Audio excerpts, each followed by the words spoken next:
Chapter 19. The Cruelty of I Didn't Think. Tom arrived at home in a dreary mood, and the first thing his aunt said to him showed him that he had brought his sorrows to an unpromising market.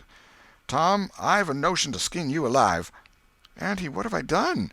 "Well, you've done enough. Here I go over to Serenity Harper like an old softy, expecting I'm going to make her believe all that rubbish about that dream, when lo and behold you, she'd found out from Joe that you was over here and heard all the talk we had that night.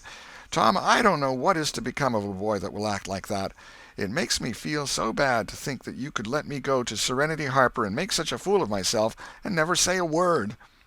This was a new aspect of the thing. His smartness of the morning had seemed to Tom a good joke before, and very ingenious. It merely looked mean and shabby now. He hung his head and could not think of anything to say for a moment. Then he said, "Auntie, I wished I hadn't done it, but I didn't think." "Oh, child, you never think. You never think of anything but your own selfishness. You could think to come all the way over here from Jackson's Island in the night to laugh at our troubles, and you could think to fool me with a lie about a dream, but you couldn't ever think to pity us and save us from sorrow." "Auntie, I know now it was mean, but I didn't mean it to be mean. I didn't, honest. And besides, I didn't come over here to laugh at you that night." "What did you come for, then?" "It was to tell you not to be uneasy about us, because we hadn't got drownded." "Tom, Tom, I would be the thankfulest soul in this world if I could believe you ever had as good a thought as that. But you know you never did, and I know it, Tom." Indeed, I did, Auntie. I wish I may never stir if I didn't." "Oh, Tom, don't lie. Don't do it.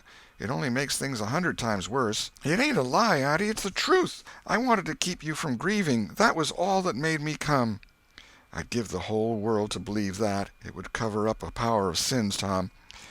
I'd most be glad you'd run off and acted so bad. But it ain't reasonable. Because why didn't you tell me, child?" "Why, you see, when you got to talking about the funeral, I just got all full of the idea of our coming and hiding in the church, and I couldn't somehow bear to spoil it. So I just put the bark back in my pocket and kept mum." "What bark?" "The bark I wrote on to tell you we'd gone pirating. I wish now you'd waked up when I kissed you. I do, honest."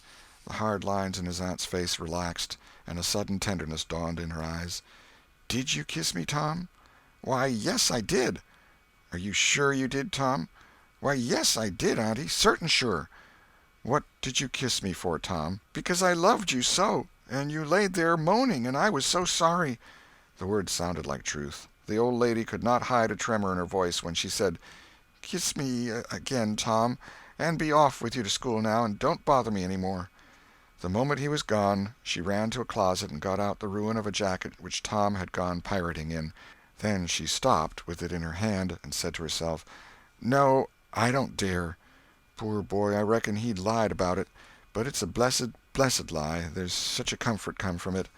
I hope I know the Lord will forgive him, because it was such good-heartedness in him to tell it. But I don't want to find out it's a lie. I won't look." She put the jacket away and stood by, musing a minute. Twice she put out her hand to take the garment again, and twice she refrained. Once more she ventured, and this time she fortified herself with the thought, "It's a good lie. It's a good lie. I won't let it grieve me." So she sought the jacket pocket. A moment later she was reading Tom's piece of bark through the flowing tears and saying, "I forgive the boy now, if he'd committed a million sins." End of chapter 19.